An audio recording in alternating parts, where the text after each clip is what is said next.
Oke, udah muncul ya. Nah, ini how to conduct interviews ya. Bagaimana cara kita melakukan interview? Sebenarnya saya sudah punya publikasinya. Kalian silakan baca, ya, download free ya.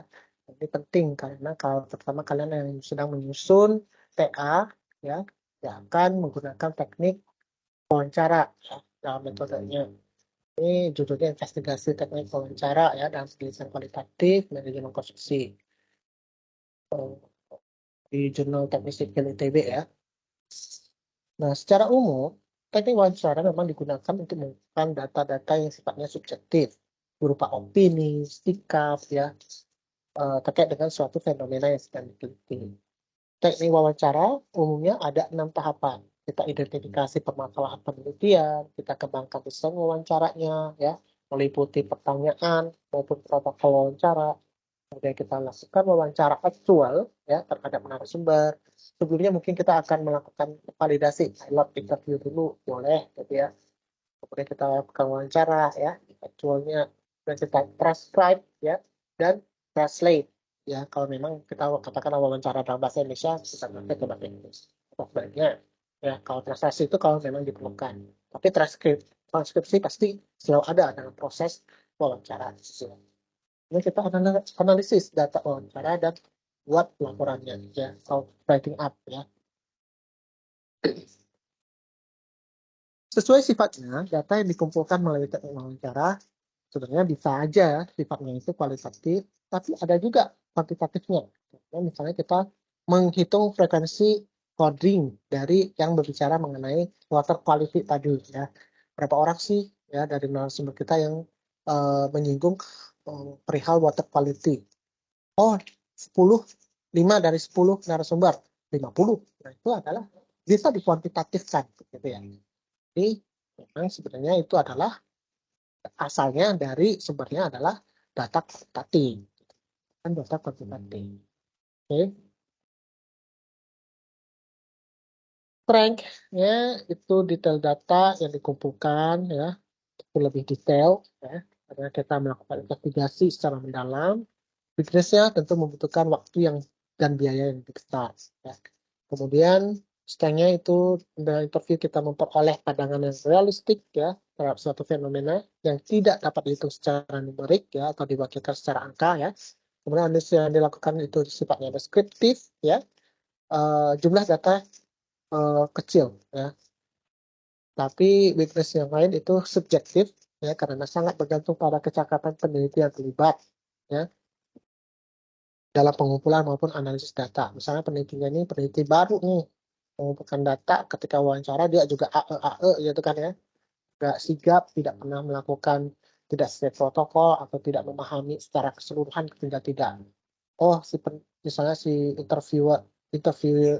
interviewinya itu jawab A, harusnya itu bisa digali lebih dalam, tapi tidak digali lebih dalam karena kurangnya kecakapan dari penelitinya ya ketika pengumpulan data. Mau pada saat analis data juga sama ya, sehingga tidak mendalam. Kemudian kurang konsisten dan andal ya, berkaitan dengan isu etika ya karena melibatkan manusia, pasti melibatkan manusia atau wawancara ya. Kemudian analisisnya yang lebih lama dan sulit. Preparation ya, kita harus menyiapkan protokol interviewnya ya, kemudian kita validate questionnya ya, kemudian kita practice ya, kemudian baru actual interview ya, sebelum actual interview ya kita practice, kemudian kita pertimbangkan ethical-nya ya, ethical consideration-nya. Format wawancara itu ada 3, tidak terstruktur, semi terstruktur, terstruktur. Tidak terstruktur artinya sama sekali kalian tidak punya pertanyaan yang terstruktur ya, kan tidak buat pertanyaan terstruktur, jadi ya langsung ketemu langsung wawancara. Nah, ini tidak saya sarankan karena akan ngarang hidup ya, dan topiknya akan kemana-mana terlalu besar ya. Nah ini biasanya untuk wawancara yang random aja lah ya, sifatnya hanya pertanyaan yang penelitian itu tidak benar-benar spesifik penelitian yang murni penelitian ya, tapi hanya mengetahui opini-opini masyarakat ya kan. Kemudian semi terstruktur ya. Nah ini yang umumnya dilakukan. Jadi kita sudah menyiapkan pertanyaan penelitian, pertanyaan wawancara ya, secara terstruktur, ya, secara kategori juga ya. yang kemudian kita tanyakan. Tapi dalam hal ini semi terstruktur kita masih ketika peneliti menanyakan, kemudian responden menjawab ya, partisipannya menjawab A, kemudian kalian ada, oh ini bisa dikaitkan nih dengan ini. Ada pertanyaan lain yang muncul pada saat interview, silakan ditanyakan. Nah itu adalah semi terstruktur. Jadi tidak harus saklek dengan pertanyaan yang ada di dalam list pertanyaan wawancara. Kemudian ada format wawancara yang terstruktur. Itu benar-benar harus sama dengan pertanyaan yang diberikan terstruktur. Tidak boleh di luar dari pertanyaan yang sudah diidentifikasi di dalam list pertanyaan wawancaranya. Ya, ini agak rigid ya. Kemudian sarana wawancara umumnya konvensional, tatap muka. Dan ini yang saya sarankan. Artinya kalau memang mau itu ya ke proyek lah kalian gitu ya untuk mewawancarai. Ya, tapi kemarin memang ada yang memakai karena COVID ya kan, telepon atau Zoom atau Skype terserah ya. Misalkan itu di record ya, ya semuanya yang penting di record lah ya. Konvensional juga yang harus di record ya. Kemudian email ya, email juga ada ya, wawancara by email. Jadi wawancaranya itu adalah bolak-balik email ya. Jadi tidak narasi ngomong audio lisan, tapi melalui tulisan. Sehingga responden memberikan opininya secara tertulis. Bisa juga gitu ya. Jadi kalian tidak perlu lagi dari audio kalian transkrip karena sudah tertulis gitu kan. Cuman kelemahan dari email ya tentu butuh bolak-balik lah ya, menanyakan kemudian ininya gitu kan ya. Kemudian multiple ya bisa, artinya bisa berbarengan nih antara melakukan email maupun konvensional ataupun sebaliknya gitu ya. Narasumber wawancaranya secara umum dibagi menjadi dua, ada yang homogen, ada yang heterogen. Homogen itu artinya narasumbernya itu karakteristiknya sama gitu ya. Satu populasi yang sama, misalnya memiliki jabatan yang sama, semuanya project manager yang kalian wawancara gitu kan ya. Atau narasumber heterogen ya. Narasumbernya yang kalian wawancara memiliki karakteristik yang berbeda, cukup berbeda ya. Misalnya kalian wawancara untuk satu topik, tapi wawancara yang terhadap kontraktor, satunya terhadap konsultan, satunya terhadap penelitian. Kalian akan meskipun untuk pertanyaan yang sama, tapi kalian akan memiliki jawaban yang berbeda-beda ya.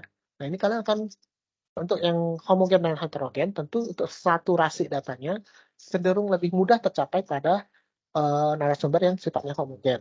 Kalau yang heterogen akan banyak gitu ya. Maka untuk yang narasumbernya heterogen, saya akan pasti minta lebih banyak jumlah respondennya gitu ya, untuk mewakili masing-masing kelompok gitu ya. Tapi untungnya dari yang heterogen, data yang kalian akan analisis, yang kalian temukan akan banyak gitu ya. Findings-nya akan lebih banyak, lebih kaya gitu ya. Oke. Tujuan penerapan wawancaranya bisa dilihat sebagai wawancara sebagai metode primer atau sebagai metode sekunder ya. Sebagai metode primer berarti wawancara adalah teknik utama dalam pengumpulan datanya ya. Bisa sebagai satu-satunya teknik atau teknik yang sama ya dalam penelitian mixed method, atau wawancara sebagai metode sekunder. Ya, dia hanya sebagai pelengkap. Ini umumnya untuk memvalidasi, misalnya wawancara kalian utamanya itu sebenarnya adalah survei, kuesioner gitu kan ya. Tapi kalian ada wawancara expert untuk memvalidasi hasil dari temuan surveinya ya. Itu adalah jenis wawancara sebagai metode sekunder. Nah, apa implikasinya? Kalau wawancara sebagai metode primer ya tentu datanya, ya, jumlah orang yang terlibatnya harus banyak gitu ya. Kalau wawancara sebagai metode sekunder ya belum tentu ya. Cukup karena dia sebagai pelengkap. Sebenarnya untuk metode itu utamanya sudah di kuantitatifnya gitu ya. Nah, when to stop? Kapan kita berhenti melakukan wawancara? Sebenarnya ini bergantung pada saturasi data atau tingkat kejenuhan data ya. Nah, ini memang adalah isu sentral dalam penerapan teknik wawancara. Menurut Galvin, saturasi data itu titik di mana tidak ada lagi informasi baru yang relevan bagi penelitian, meskipun akan lebih banyak wawancara kita lakukan. Nah, ada beberapa rekomendasi ya saturasi data itu terkumpul, misalnya guest itu sebanyak 12, walk and loud ya itu 10 hingga 20 wawancara gitu ya. Nah, tapi ini sebenarnya sangat tergantung pada tadi homogen dan heterogennya narasumber, saya ya bilangnya. Jadi ini akan sangat bergantung pada itu.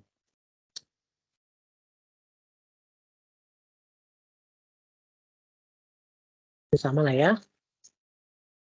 Analisis ya. Wawancara sebagai teknik pengumpulan data secara kualitatif ini bergantung pada kecakapan peneliti dalam analisis datanya. Jadi sebelum kalian mau menganalisis data wawancara, saran saya kalian harus pahami betul-betul, sering baca betul-betul topik yang kalian teliti, gitu ya. Secara umum, ya, semakin ahli seorang peneliti, maka semakin baik analisis data yang dilakukan. Keahlian peneliti ini tergantung pada tadi tingkat familiaritas kalian terhadap fenomena peneliti. Artinya kalian harus banyak baca ini ya. Pengalaman melakukan penelitian yang serupa atau kecakapan lain yang diperlukan untuk menganalisis datanya ya. Analisisnya ya, yang umum melalui konten analisis, coding ya, tematik coding analisis ataupun discourse analisis ya, yang sudah tadi saya jelaskan. Nah, ini prosedur wawancara, identifikasi, desain, pelaksanaan, transkrip, analisis, dan laporan.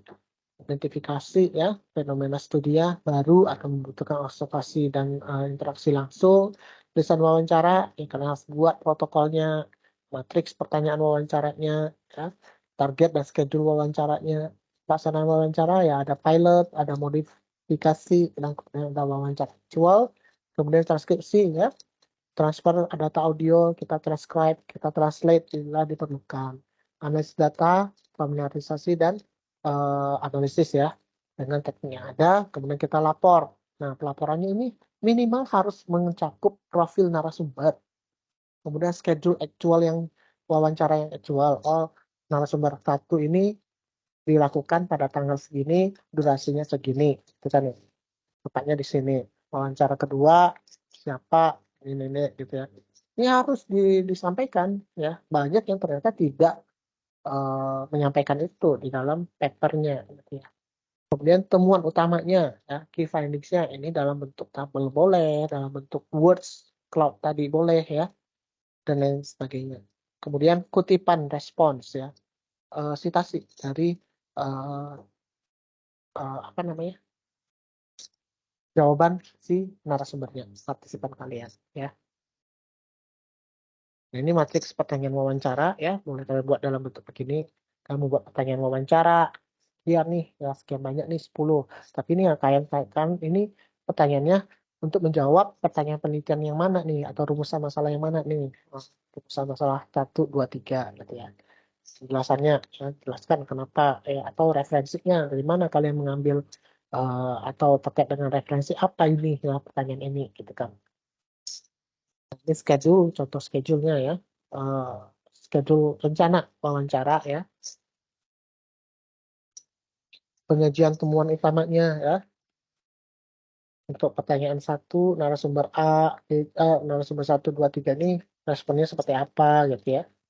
Kan ini kata kuncinya doang.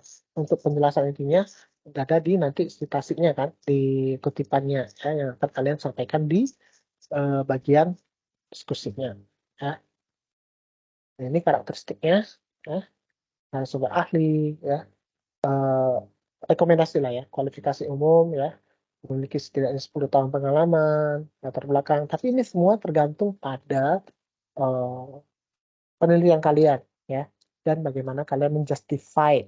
Oh, narasumber kalian yang ahli ini apa kriterianya gitu ya, ataupun menjustify jumlah wawancaranya ya, mau skala kecil, menengah atau besar ya. Sarananya ya, analisis datanya, kemudian penyajian datanya ya. Ini harus ini, kalau penyajian data harus ada profil narasumber, schedule wawancara aktual, temuan utama, dan kutipan. Ya. Ada yang mau ditanyakan sampai sini? Kalau tidak ada, untuk next week kita bicara mengenai focus group discussion. Ya. dan next week kan minggu ke-6 ya. Kemudian minggu ke-7 itu coding analysis ya. Kita akan coba coding analysis itu seperti apa gitu ya.